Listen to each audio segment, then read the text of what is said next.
that Almost Famous quote? What is it? Lester Bangs from Only Famous. The only true currency in this bankrupt world is what you share with someone else when you're uncool. So what I try to do is be as uncool as possible. And that's and try to demonstrate that like realness is coolness, authenticity is coolness.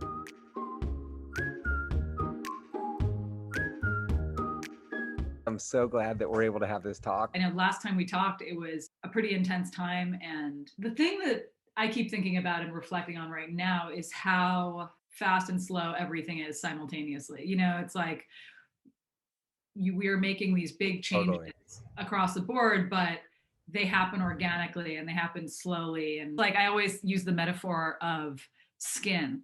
So like to be human is to emerge, and we actually change our entire layer of skin changes monthly. You know, like we have every month we have a new skin, and but it's subtle, right? And I just feel like embracing that, and it's like change, sometimes you don't see it right away, but it's happening. You know, you've really helped transform the beauty industry into a space, in my opinion, that's progressive and innovative and perhaps most importantly, inclusive.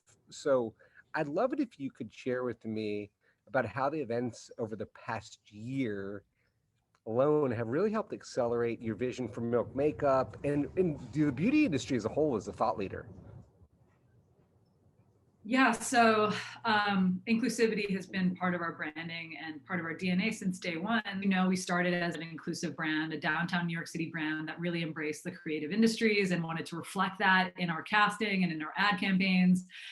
And we were really leaders, really showing the spectrum of gender and across the board, you know, race orientation in every single way. And we tried to push that every single campaign. And you know, we were also a startup, so really just moving as fast as we could to make this thing real. And so the thing that's been great about right now is the importance of reflecting on the inside what you are on the outside. And that's what we've been focusing on right now is really, really doing all this internal auditing and staying true to not only representation, but this sort of system of integrity. You know, we tell people out in the world, we have this saying called live your look. It's our slogan, it's our motto. And what we've really started to do this year more than ever is hold that up to every single part. It's like, are we living our look? It's our system of integrity, our system of kind of accountability. Are we living our look with this product, with the sustainable options for this? Are we living our look the best we can with that? What about hiring? How could we live our look better with the hiring process? And with that, we've actually put in a really great sort of democratized group that we have a human and culture champions group, which is a super diverse group of people all throughout our team that get to weigh in on every single hire and make sure that it's amazing. Yeah, so we have that in place, and that's been incredible. We're able to, you know, not sweep anything under the rug anymore and be able to get through things that that may be hard conversations that we didn't used to have. And I think just the ability to be able to do that and for people to know that their voices are being heard is really important. Like, yes, we all need diverse hiring practices and ways to hold ourselves accountable and ways to make sure that we're nurturing diversity in every stage of the company. And leadership is, of course, like our big focus right now. Because that's where the least diversity is seen. Paid internships is such an easy step that every company could take. That is the way to make sure that everybody has the same chance to get in the door. It starts, you know, early on in people's careers. And the other big thing about this year is just the meditation on doing, you know, like you just be about it. You know what I mean? Like we all talk way too much. There's so much posturing. There's so much sloganeering. What are you doing? Really, it's all about making jobs, making sure the hiring process is reflective of your values. And business itself will become its whole self because of this, instead of fitting into an old model that allowed us to not be our whole selves. I know that your CEO joined over the past year and a half, but how do you epitomize healthy company culture with this new CEO, considering the business is transforming, but it's got a lot of magic from where it came from? Like that has to be a lot of level setting as a founder. It's been hard. I'm not going to lie. Like we just need to see each other in person like pretty soon to be able to really keep the magic alive, you know?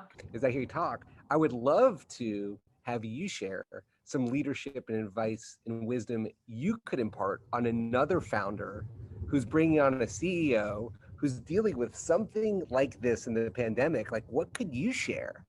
Because I think that's so valuable. In order for us to encourage the most integrity out of our teams, we have to connect on a full level, on not just business. And so you have to really be curious and nurture and understand what a person's full personality is and what they're bringing to the table as a human. Our companies have to be full beings now. That's a difference of right now versus before, where everybody, you know, we couldn't see the full spectrum. There was no transparency on the internet. Also, companies were allowed to just be a singular in their vision and just deliver this one thing, whereas now companies are as dimensional as people. And so I think that's the meditation, is like, how do you honor your own dimensionality in your leadership? How do you nurture that and then nurture that in the company so that the full vibrancy can come through? Because when people are repressed, when companies are repressed to being one thing, and you know, that doesn't stoke the pilot light, you know? Like, we got to stoke the pilot light as much as possible. So 20 years from now, how do you want Milk Makeup to be remembered in this world? I want it to be remembered as a company that emerged in fuller and fuller integrity as it grew. And I think that's the best you can ask of anything, you know, of anyone, of like something that is constantly improving and iterating. It's just amazing what you've created, and to see where it is now and how important it is to you that humans are treated so respectfully and so inclusively and dynamically, and that you're constantly molding and sculpting this living, breathing business, and it's so healthy, and it's your baby, and you've gone through these challenging times, and it's healthier now.